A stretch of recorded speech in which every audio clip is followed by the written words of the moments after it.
আসসালামু আলাইকুম এভরিওয়ান। আজকে আমরা আসছি মারের পাড়ে। সব সময় তো আসি এখানে, কিন্তু এখনো তো সামার আসে নাই। তবে শীতের ইয়াটা একটু কমছে, তাতেই অনেক মানুষ।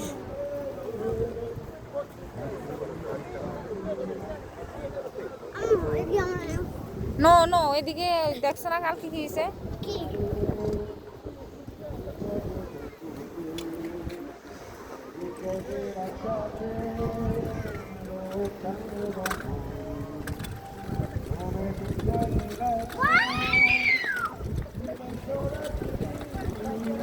আর কিছুদিন পর আসলে দেখা যাবে মানুষের মাথার ছাড়া আর কিছুই দেখা যাবে না।